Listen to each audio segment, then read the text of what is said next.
Assalamualaikum, hai semua, welcome to my channel Veronica Alvaro. Terima kasih yang sudah mampir di channel aku. Mohon dukungan untuk subscribe, like, comment, and share. Hai teman-teman, kali ini aku mau berbagi video tentang 5 tips istiqomah mengamalkan sholawat. Assalamualaikum warahmatullahi wabarakatuh. Hai teman-teman semua, terima kasih sudah kembali di channel aku Veronica Alvaro. Alhamdulillah kita ketemu lagi di channel ini. Mudah-mudahan saya dan teman-teman semuanya dalam keadaan sehat, bahagia, dan insya Allah selalu mendapat keberlimpahan dan keberkahan dari Allah Subhanahu Wa Taala. Amin ya robbal alamin. Di video kali ini aku akan share ke teman-teman tips bagaimana kita mengistiqomahkan ikhtiar kita dalam mendawamkan sholawat. Jadi kenapa video kali ini atau tips kali ini aku share ke teman-teman ini sebetulnya berawal dari pengalaman pribadi aku sendiri ya. Mungkin juga teman-teman dari yang menyaksikan ini barangkali punya pengalaman atau rasa yang sama dengan saya. Mari kita tos dulu. Nah, jadi gini teman-teman. Kenapa kemudian aku muncul ide untuk menyampaikan tips kepada teman-teman bagaimana kita mengistiqomahkan sholawat adalah satu, jadi kalau saya atau kita biasanya awal mula niat untuk mendawamkan sholawat itu kan semangatnya masih menggebu nih, semangatnya masih menggebu. Nah, kita rajin banget nih 1, 2, 3 hari itu rajin banget kan. Artinya pokoknya udah niat 1 hari itu 1000 sholawat atau 4444 kali sholawat. 1, 2, 3 hari paling banter itu 1 minggu itu rajin lah oke. Tapi nanti hari ke-8 sekian dan seterusnya kalau saya pribadi. Dan saya pribadi itu seolah apa ya kok semangatnya semakin melemah, semakin mengendor. Nah, bagaimana caranya? Di video kali ini aku akan share kepada teman-teman semua. Dan jangan lupa subscribe dulu.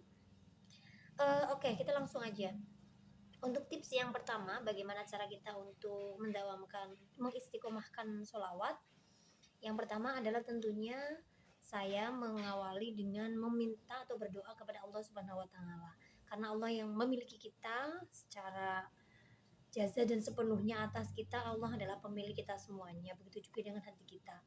Maka saya awali dengan memohon, meminta, berdoa kepada Allah bahwa ya Allah, bantu saya untuk bisa beristiqomah mendawamkan sholawat ini gitu.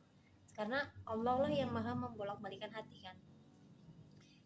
Ya muqallibal qulub sabit qalbi ala dinik. Nah, atau bisa juga teman-teman baca doa seperti itu.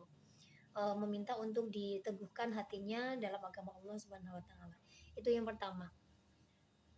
Kemudian tips yang kedua adalah di di YouTube atau di sosial media yang lain kan teman-teman banyak banget nih melihat tayangan-tayangan tentang keajaiban sholawat. Nah teman-teman, salah satunya adalah channel ini.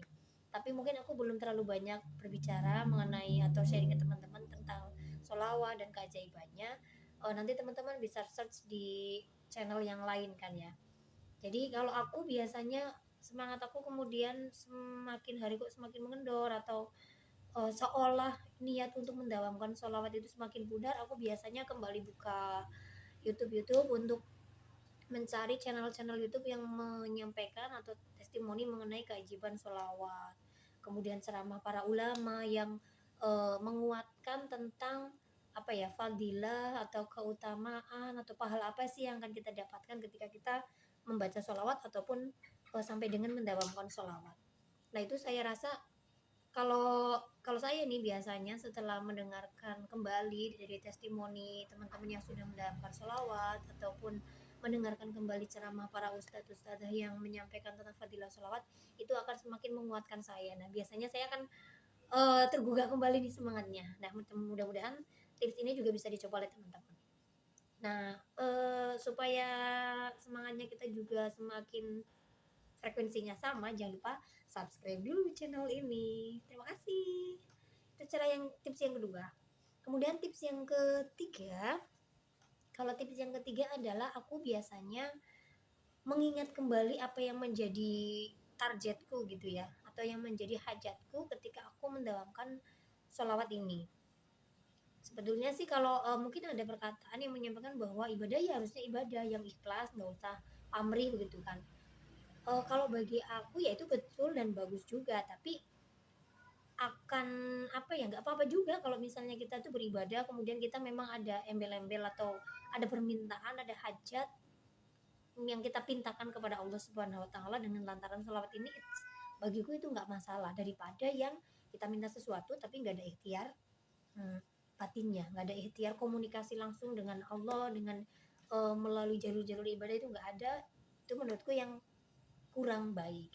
Dan apa-apa kalau misalnya kita mendamaikan sholawat kemudian kita ada memang ditujukan untuk suatu hajat, bagiku itu nggak apa-apa karena itu akan apa ya, kembali menggugah semangat atau menjadi booster motivasi kita untuk mendawamkan sholawat gitu ya. Dan mudah-mudahan dengan mendawamkan sholawat itu kita akan semakin didekatkan dengan apa yang menjadi hajat kita semuanya. Nah, untuk tips yang keempat, aku selalu mengingatnya begini, bahwa ayo semangat dong, sholawat itu ibadah, amalan ya, amalan paling mudah loh, paling praktis, paling dimana aja bisa, kecuali di kamar mandi itu tidak dianjurkan ya, kemudian atau di toilet. Artinya sholawat itu amalan yang sangat ringan, gampang, dan tidak membutuhkan waktu lama gitu.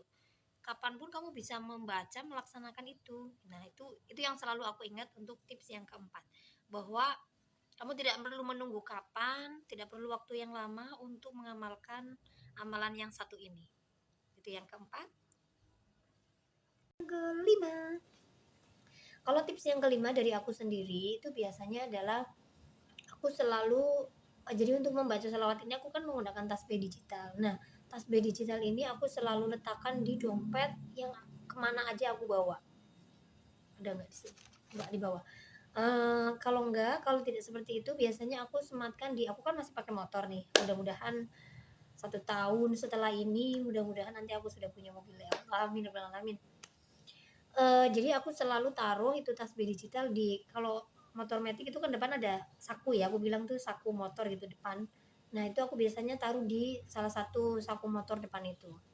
Jadi ketika pagi aku berangkat ngajar atau kemanapun aku pergi, ketika aku nengok ke arah kontak atau ke arah bawah itu kan langsung kelihatan tuh ada tasbih digital. Nah kalau misalnya aku lupa, biasanya selalu aku ingat, oke aku ambil kemudian aku baca lagi. Nah nanti kan di situ udah langsung ada ininya kan angkanya.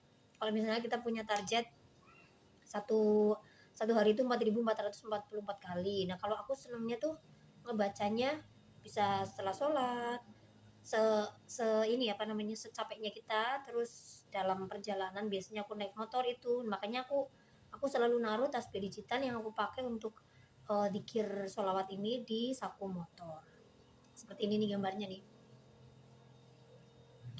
Nah itu 5 tips dari aku, mudah-mudahan ada manfaatnya bagi teman-teman, atau barangkali teman-teman punya tips lain nih yang berbeda dengan aku, boleh deh sharing-sharing di kolom komentar. Barangkali nanti teman-teman yang lain membaca itu kan akan membagi tips kebaikan untuk teman sendiri ataupun yang lain yang membaca ataupun baru berkunjung di channel ini.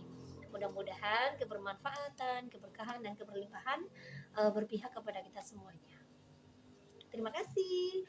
Terima kasih yang sudah menyaksikan video ini sampai akhir. Sampai jumpa di video selanjutnya.